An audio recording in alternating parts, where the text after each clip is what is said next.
Hello everyone, कैसे हैं आप? I hope you all are good. So guys, welcome back to my channel Teeka English classes. Guys, आज हम करने वाले हैं 9th क्लास बुक बिहाइव से 8वां chapter reach for the top. ठीक है, this chapter is divided into two parts. The first part is called Santosh Yadav. The second part that is called Maria Sharapova. So in this video we will discuss about the first part. This chapter has been written by Anonymous. इसके अंदर जो है writer है वो क्या कहना चाह रहे हैं वो सुन लीजिएगा। Think for a while to make a list of 3 to 5 persons you idolize or admire very much for their achievements. Your idols may be from any sphere of life, sports and medicines, media and art and culture. कहते हैं कि कुछ पल सोचकर 3 से 5 उन व्यक्तियों की एक सूची तैयार कीजिए। 3 या 5 व्यक्तियों की एक सूची बनाइए, एक लिस्ट बनाइए जिनकी आप पूजा करते हैं या जिनके कार्यों से आप बहुत अधिक प्रभावित हैं। आपके आराममय जीवन के किसी भी भाग, खेल, चिकित्सा, मीडिया, कला, संस्कृति में हो सकते हैं। ठीक है, तो कहते हैं कि ऐसे लोगों की सूची बनाइए जो आपके फेवरेट हैं। वो किसी भी स्पोर्ट्स में हो सकते हैं, से रिलेटेड हो सकते हैं, मेडिसिन से रिलेटेड होते हैं, मीडिया से रिलेटेड, आर्ट या कल्चर से रिलेटेड हो सकते हैं। Your teacher will then discuss your choice with you to find out who the top 5 idols of your classes are.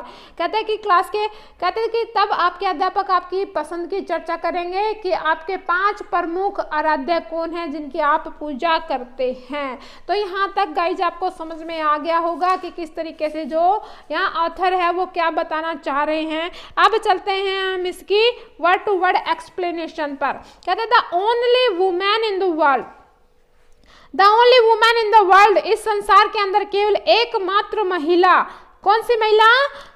In the world who has scaled का मतलब होता है मापना। ठीक है, Mount Everest twice, was born in a society where the birth of son was regarded as a blessing, and a daughter, though not considered a curse, was not generally welcome. कहते कि उसने एक ऐसी महिला, कैसी महिला जिसने माउंट एवरेस्ट को 2 बार पार किया हो, 2 बार उस पर चढ़ाई की हो। तो जैसा कि समाज में माना जाता है कि लड़के को तो एक वरदान के रूप में माना जाता है, लड़की के जन्म को होने को, लड़की के जन्म को होना एक अभिशाप माना जाता है और जनरली उसका वेलकम भी नहीं किया जाता है। When her mother was expecting Santosh, a traveling holy man giving her his blessing, assumed that she wanted a son. कहते हैं कि एक बार क्या होता है, जहां कहते हैं कि एक बार की बात है, क्या बात है कि उसकी माँ संतोष को जन्म देने वाली थी तो एक घूमते हुए साधु आए उनके घर पे और उन्होंने आशीर्वाद देते हुए यह कल्पना करते हुए कहा कि एक पुत्र चाहती थी। वो अपने उससे कहती है साधु से, भगवान बाबा मुझे ऐसा आशीर्वाद दो कि मुझे एक बेटा हो।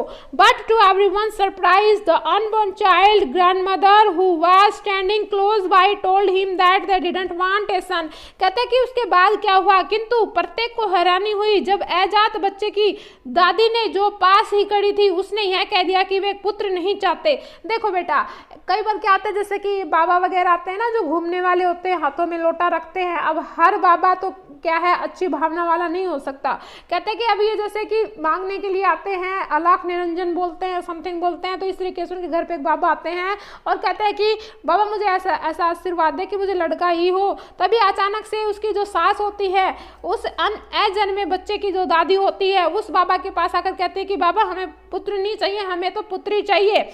इट मीन दैट हमें पुत्र नहीं चाहिए। तो इसका मतलब क्या, हमें पुत्री चाहिए। साधु को भी इस पर हैरानी हुई। क्या हुआ कि जनरली सब बेटा ही मांगते हैं, भगवान से भी प्रार्थना करेंगे क्या कि हमें बेटा दे। The holy man was also surprise, जो वो आदमी था, होली मैन था, जो बाबा था, वो भी सरप्राइज हो गया। Nevertheless he gave the requested blessing, हालांकि उसने क्या कर दिया, कहते हैं कि वो भी जब उसने जो भी वरदान मांगा उसने वरदान दे दिया। ठीक है, एंड डेस्टिनी जो भाग्य है, would have it the blessing seems to work. Santosh was born as 6th child in the family with 5 son. कहते हैं कि जो है कौन भाई, संतोष यादव क्या थी, संतोष का जन्म 5 पुत्रों वाले परिवार में हुआ था, यानी कि इससे पहले उसके 5 भाई थे भाई। ठीक है, 5 भाइयों की एक बहन थी वो, और उसका जन्म कहाँ हुआ था, उसका जन्म हुआ था भैया 5 ब्रदर वाली बहन थी। She was born in the small village of Joniawas. ठीक है। जोनियावास के जो रेवाड़ी जिले का एक छोटा सा जोनियावास गांव है, वहां पर हुआ था। एक बार फिर से समझ लीजिएगा इस पैरे को। कहता है कि जो संतोष यादव का जन्म हुआ वो एक ऐसे समाज से बिलोंग करती थी, आम साधारण समाज से बिलोंग करती थी, जहां पर क्या था, लड़कों के जन्म को अच्छा माना जाता था, लड़कियों के जन्म को शुभ नहीं माना जाता था, अभिशाप माना जाता था। कहते हैं कि एक बाबा उनके घर पे आते हैं। जब उनके दरवाजे पे आए तो उनकी उसकी मम्मी ने कहा, किसकी मम्मी ने कहा, जो संतोष यादव है उसकी मम्मी ने कहा कि बाबा मुझे ऐसा आशीर्वाद दीजिए कि मुझे लड़का ही हो, क्योंकि उससे पहले उसके 5 लड़के थे। लेकिन अचानक से दादी आती है उसकी, कहती है, उसकी सास आती है, किसकी, उस बहू की सास आती है, संतोष यादव की माँ की जो है वो सास आती, कहते कि नहीं लड़के का आशीर्वाद ना दे। तो उसने क्या कहा, उसने वरदान दे दिया। ठीक है। अब देखो यहाँ पर किस तरीके से सरप्राइजफुल था। जनरली जो दादियाँ होती है वो हमेशा पोते की ही डिमांड करती हैं, तो कहते हैं यहाँ वो पोते की डिमांड कर रही थी क्योंकि ऑलरेडी उनके 5 पोते पहले से ही थे। और ये छठी क्या थी, एक लड़की थी जिसका नाम क्या था, संतोष यादव था। और वो एक जोनियावास नामक जगह गांव में पैदा हुई थी, जो कहाँ है, रेवाड़ी किस में है, रेवाड़ी जिले के अंदर है, हरियाणा में। समझ में आया भाई। अब उसके बाद कहता है कि भैया the girl was given the name Santosh. अब उस लड़की का नाम जो है क्या रखा गया, उस लड़की का नाम रखा गया संतोष। ठीक है, जिसका अर्थ होता है, क्या होता है भैया, but Santosh which means contentment, जिसका अर्थ होता है संतोष रखना, यानी कि मन के अंदर संतुष्टि रखना, तृप्ति रखना। Clear. But Santosh was not always content, लेकिन जो है वो तृप्त नहीं रहती थी, वो संतोष जो है संतोष के मन में संतोष नहीं था। With her place in traditional way of life, जैसा कि उनकी ट्रेडिशनल थी, उनकी क्या है, परंपरा थी। She began living life on her own terms from the start, उसने अपने तरीके से जीना शुरू कर दिया। Where other girls wore traditional Indian dresses, जहाँ दूसरी लड़कियां भारतीय ड्रेसेज पहनती थी, संतोष प्रिफर्ड शॉर्ट्स, तो संतोष क्या पहनती थी, शॉर्ट्स पहनती थी। Looking back she says now from the very beginning I was quite determined that if I chose a correct and a rational path, यदि मुझे कोई एक सही और एक तर्क संगत एक रास्ता चुनना पड़े, the others around me had to change not me, एक ऐसा रास्ता चुनूंगी, एक युक्तिपूर्ण ऐसा रास्ता चुनूंगी जो मेरे इर्द गिर्द के दूसरे लोगों को भी बदलने पे मजबूर कर देगा। यानी कि दूसरे लोगों को बदलेगा लेकिन मुझे नहीं बदलेगा। मैं एक ऐसा रास्ता चुनूंगी, यानी कि मैं अपने प्रिंसिपल, अपने सिद्धांत तो खुद बनाऊंगी, मैं किसी के द्वारा बनाए हुए सिद्धांत पर नहीं चलूंगी। अब कहते हैं संतोष पेरेंट्स वर अफ्लुएंट, कहते कि उसकी जो उसके पेरेंट्स है ना वो क्या थे, उसके जो माता पिता थे, संतोष पेरेंट्स वर एफ्लुएंट। अब देखो भैया यहाँ पर एफ्लुएंट का मतलब क्या होता है। अब एफ्लुएंट का मतलब होता है धनवान। हालांकि जो उनके माता पिता थे वो क्या थे, affluent land owners who could afford to send their children to the best schools even to the country capital New Delhi which was quite close by. अब कहते हैं कि उसके जो माता पिता है ना, लड़की के जो माता पिता हैं वो क्या है, धनवान भूमिगत थे, यानी काफी भूमि थी उनके पास, अपने बच्चों को अच्छे स्कूल में भेजने का खर्चा उठा सकते थे। देश की राजधानी दिल्ली में भी जो बहुत क्या थे, नजदीक पड़ती थी, किंतु परिवार में रिवाज के अनुसार अकॉर्डिंग टू द ट्रेडिशनल क्या, but in line with the prevailing, जो पहले प्रचलित थी, क्या प्रचलित थी भैया, क्या प्रचलित थी, प्रिवलिंग कस्टम, जो रिवाज प्रचलित थी in the family. Santosh had to make do with the local village, की जो है कहीं दिल्ली विल्ली पढ़ने नहीं जाएगी बल्कि लोकल स्कूल, गांव के स्कूल में ही पढ़ेगी। So she decided to fight the system in her own quiet way, इसलिए उसने अपने तरीके से सिस्टम को बदलना चाहा। व्हेन द राइट मोमेंट, जो सही समय आया वो वहां पर पहुंची, क्या, and the right moment came when she turned 16, जैसे वो 16 साल की होती है, at 16 most of the girls in her village used to get married. कहते हैं जब 16 साल की लड़कियां होती है गांव में तो हम देख सकते हैं वो शादी के लिए तैयार हो जाती है। तैयार का मतलब होता है वो शादी करने के लिए अपना मन बना लेती है, उनका एक ही मकसद होता है शादी करना। और कहते हैं Santosh was also under pressure from her parents to do the same, और कहते हैं कि संतोष यादव के ऊपर भी ये प्रेशर था। क्या प्रेशर था कि भैया वो भी, जो बाकी लड़कियां हैं 16 साल की, बेटा पहले ऐसे होता था, अभी तो 18 से पहले किसी भी लड़की की शादी करना जो है अवैध माना जाता है, गैर कानूनी माना जाता है। लेकिन पहले 13 साल की, 14 साल की, 16 साल की लड़कियों की शादी करते थे, जिसको बोलते हैं बाल विवाह। कहते हैं गांव के लोग जो है 14, 16, 17 साल की लड़की हुई और उससे शादी कर देते थे। लेकिन कहते हैं कि बाकी लड़कियों की तरह उनके घर वालों ने उसे परेशान किया कि तुझे शादी करनी पड़ेगी, 16 साल की हो गई है। अब कहते हैं कि वो उसने उसका विरोध किया, वो उसके पेरेंट्स ने भी उसको प्रेशर में लाना चाहा, लेकिन वो क्या कह रही है भाई, ए मैरिज एज, जहां तक कि उसका मानना है, क्या मानना है भैया, वो कहती है कि भैया क्या शादी करना क्या है, a marriage age early age that was the last thing on her mind. कहते शादी वादी करना तो लास्ट की बात है। And she threatened her parents, उसने अपने माता पिता को धमका दिया, that she would never marry if she did not get a proper education. वो तब तक शादी नहीं करेगी जब तक कि वो प्रॉपर एजुकेशन हासिल ना कर ले। She left home and got herself enrolled in a school in Delhi. कहते कि वो घर को छोड़ देती है और वो दिल्ली के एक स्कूल के अंदर दाखिला ले लेती है। और सी politely inform them to pay for her education। वो प्यार से अपने माँ बाप को समझाती है कि उसके एजुकेशन का खर्चा दे।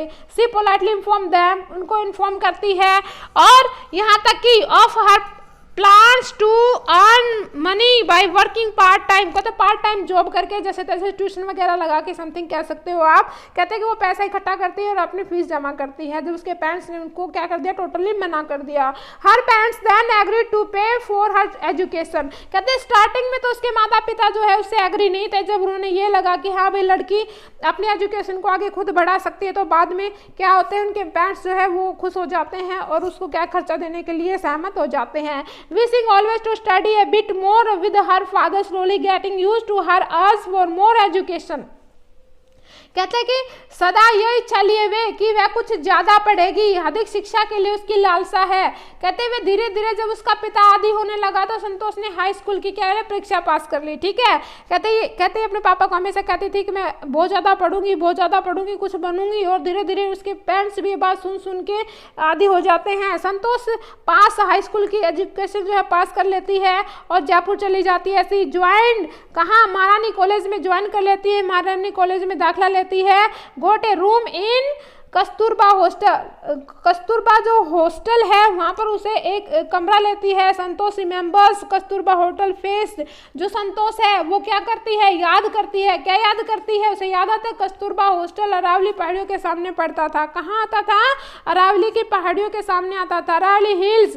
ठीक है, और I used to watch villages from my rooms. कहते मेरे रूम से मैं गाँव वालों को देख सकती थी। गोइंग अप हिल और suddenly vanishing after a while. कहते कि पर्वत रोहण करते हुए लोगों को मैं देख सकती थी। One day I decided to check it out myself. एक दिन मैंने भी कोशिश की उस पहाड़ी पर चढ़ने की। I found nobody except a few mountaineers. कहते कि मेरे अलावा वहाँ पर कुछ एक पर्वत पर चढ़ने वाले लोग थे। I asked if I could join them. मैंने कहा कि मैं भी आपकी ये जो ग्रुप है इसको ज्वाइन कर सकती हूँ। To my pleasant surprise. कहते वो बड़ा ही मेरे लिए हैरानी वाली बात थी। They answered in the affirmative और motivated me to take climbing. कहते उन्होंने हाँ कर दी और साथ साथ में मुझे मोटिवेट भी किया। यहाँ तक कि मुझे क्या किया, मोटिवेट किया। इट मीन दैट मुझे प्रेरणा दी कि हाँ भाई तुम ये कर सकते हो। Then there was no looking back for this determined. और उस दिन से मैंने जब दृढ़ निश्चय लिया था पीछे मुड़ के नहीं देखा मैंने। ठीक है, she saved money and enrols in a course at Uttarkashi. कहते कि इसके अलावा मैंने क्या कर दिया भाई, जो उसने क्या किया भाई, उत्तरकाशी के नेहरू पर्वतारोहण संस्था के अंदर क्या ले लिया उसने, उत्तरकाशी नेहरू इंस्टीट्यूट के अंदर उसने एडमिशन ले लिया पर्वतारोहण संस्था के अंदर। My college semester in Jaipur was and. कहते सेमेस्टर की जो परीक्षा है वो अप्रैल में कंप्लीट होनी थी, but it ended in 19th of May। लेकिन मई में कंप्लीट हुई। And I was suppose to be in Uttarkashi on the 21st। इसलिए मैं वहाँ पर 21st को पहुँचना जरूरी था। So I did not back home. इसलिए मैं घर पर वापस नहीं गई, वहीं से मैं वापस चली गई। और उसके बाद क्या, instead I headed straight for the training. सीधे ट्रेनिंग पे मुझे भेज दिया गया। Had to write a letter of apology. मुझे क्षमा लेटर लिखना था। To my father without his permission. अपने पापा को एक लेटर लिखना था कि उनकी परमिशन के बिना ही मैं वहां पर चली गई। I had got myself enrolled at Uttarkashi. यहाँ तक कि मुझे उत्तरकाशी का जो वहां भी प्रवेश लेना था। देर आफ्टर इसके बाद क्या हुआ, Santosh went on the expedition every year, और इस तरीके से वो क्या है हर साल आगे बढ़ती चली गई। क्या करती चली गई भाई, आगे बढ़ती चली गई। और कह रही है क्या क्या क्या भाई उसने, इस तरीके से वो आगे बढ़ती चली गई, अभियान पर आगे चली गई। Also she developed a remarkable resistance to the cold the attitude, कहते हैं कि उसने एक उल्लेखनीय क्या क्या अपने एक दृष्टिकोण बनाया लोगों की नज़र में। इक्विप्ड, अब यहाँ पर देखो ये जो राइटर है किस तरीके से, इक्विप्ड का मतलब होता है लैस या सज्जित, लैस होना। Equipped with the iron will, कहते हैं कि लोहे की तरह मजबूत इच्छा। फिजिकल एंड्योरेंस है इसके अंदर, एंड्योरेंस का मतलब होता है सहन शक्ति, कहते हैं कि दृढ़ इच्छा और सहन शक्ति। एंड अमेजिंग मेंटल थॉटनेस, टफनेस, कहते हैं कि जो मानसिक विचारों की दृढ़ता है, मजबूती है। सी प्राउड हरसेल्फ रिपीटली, उसको बार बार रिपीट करती जाएगी द, और उसके बाद कह रहे क्या कह रहे राइटर, द क्लेमिनेशन। अब देखो बेटा यहाँ पर जो क्लेमिनेशन का मतलब होता है चरम सीमा, high peak. The culmination of our hard work and sincerity came in 1992, कहते हैं उसने इतने दिन का जो मेहनत थी वो 1992 ईस्वी में दिखाई दी, उसका हार्ड वर्क की जो हाई पीक थी। Just 4 years after she had shelly asked a rawly mountains if she could join them, कहते हैं कि आपकी पर्वत जो कुशलता है तेजी से परिपक्व होने लगी थी। और इस तरीके से वो कहाँ 1992 ईस्वी में उसने क्या किया, और इस घटना के 4 साल बाद जब उसने क्या हुआ, झिझकते हुए अरावली की पहाड़ियों से पूछा था कि क्या वह उसमें शामिल हो सकती है, और मुश्किल से वो कितने साल की थी, 20 years old थी। कितनी थी भाई, 20 years old। Santosh Yadav scaled, उसने माप दिया था, जब 20 साल की थी तो उसने क्या कर दिया था, माप दिया था माउंट एवरेस्ट को, becoming the youngest women in the world achieve 2 feet। कहता है कि जब वो 20 साल की थी तो उसने माउंट एवरेस्ट को माप दिया था, यानी माउंट एवरेस्ट पे वो चढ़ गई थी। मेंटली स्ट्रेंथ, उसने मानसिक रूप से मजबूत थी। इम्प्रेस हर सीनियर्स, अपने सीनियर से इम्प्रेस थी, वो प्रभावित थी। हर कंसर्न, उसकी जो चिंता थी, फॉर अदर्स, वो दूसरे के बारे में चिंतित रहती थी। डिजायर टू वर्क टुगेदर, दूसरों के साथ मिलकर काम करना चाहती थी। फाउंड हर स्पेशल प्लेस, और इस तरीके के जो विचार है उसे क्या एक विशेष महत्व दिलाते हैं। In the hearts of the fellow climber, कहते हैं उन सारे जो वहां पर पर्वतारोही थे उनके दिलों में एक जगह बना लेती है। ड्यूरिंग द 1992 एवरेस्ट मिशन के दौरान Santosh Yadav provided special care to a climber who lay dying at the South Pole, कहते हैं 1992 के एवरेस्ट मिशन के दौरान संतोष यादव ने एक पर्वतारोहण की विशेष रूप से देखभाल की। क्या की, और she was unfortunately unsuccessful to saving him, लेकिन कहती कि उसकी हेल्प तो करती है लेकिन उसको बचा नहीं पाती है। However she managed to save another climber, कहते हैं एक बार उसने एक और क्लाइंबर की सहायता की, मोहन सिंह की, जिसका नाम था Mohan Singh, who would have met with the same fate had she not shared her oxygen with him.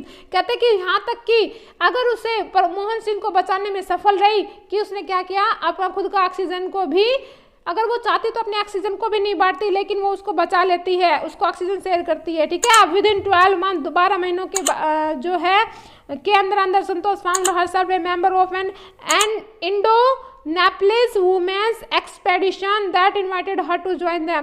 कहते हैं कि लगभग 12 महीने के अंदर संतोष ने स्वयं को भारत नेपाली महिला अभियान का एक सदस्य बना लिया था। ठीक है, और उसके बाद क्या किया था, उसे सदस्य बनने के लिए इनवाइट किया था। She then scaled the Everest a second time, कहते हैं कि इसके साथ वो दूसरी बार क्या किया था, उसने पर्वतारोहणी, it mean that Mount Everest की चोटी पे चढ़ी थी। द सेटिंग ए रिकॉर्ड, इसने रिकॉर्ड बना लिया था। As the only woman to have scaled, ये वो एक महिला है जिसने स्केल किया था, जिसने मापा था किसको, एवरेस्ट को दूसरी बार। एंड उसके बाद कहता है scoring for herself India is unique place in the anus of mountaineering, इस तरीके से वो अपना एक महत्वपूर्ण स्थान रखती है। इन रिकॉग्निशन, कहते हैं इन रिकॉग्निशन, क्या भैया रिकॉग्निशन में, in recognition, what recognition of her achievements, the Indian government bestowed upon her one of nation's top awards, उसको सम्मानित पद्मश्री भूषण से क्या करा गया था, सम्मानित किया गया था भारत सरकार के द्वारा। Describing her feelings when she was literally on top of the world, Santosh has said it took some time for the enormity of the moment to sink इन।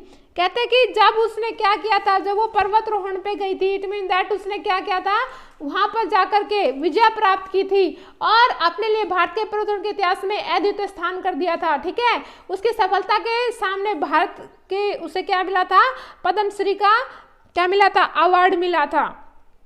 और उसके यहाँ तक कि कहते हैं जब वो वास्तव में सचमुच संसार की चोटी पर खड़ी थी तो उस समय वो अपनी भावनाओं का वर्णन करते हुए संतोष यादव ने क्या कहा था उसने, उस पल की विशालता को समझ पाने में कुछ समय लगा। कहते हैं कि उसने उस पल की जो विशेषता थी थोड़ा समय तो लगा। देन आई अनफोल्ड में जो होता है लहराना, और वहां चोटी पे जाकर उसने लहराया। क्या लहराया, तिरंगे झंडे को लहराया। ठीक है, upward of the roof of the world and the feeling is indescribable. कहते हैं कि उन अवलेखनीय है उसका ये अनुभव। कहता है डिस्क्राइब करना, और इनडिस्क्राइबल मानी होता है अवलेखनीय, इसका उल्लेख ना किया जाए, हमारे पास शब्द भी छोटे पड़ जाता था। इंडियन फ्लैग वाज फ्लाइंग, वहां पर झंडा ध्वज लहराया गया on the top of the world. It was truly a spiritual moment, I felt proud as an Indian. कहते हैं मैं अपने आप को इंडियन होने पर प्राउड फील करती हूँ। ठीक है, also a fervent environmentalist Santosh collected and brought down 500 kilograms of the garbage from the Himalayas। कहते जब वो वहाँ से वहाँ वापस आती है तो वो पर्वतारोहण से जब वापस आती है तो वहाँ पर 500 किलोग्राम कूड़ा कचरा साथ में लेके आती है। ठीक है, तो ये थी जो हमारा फर्स्ट पार्ट था।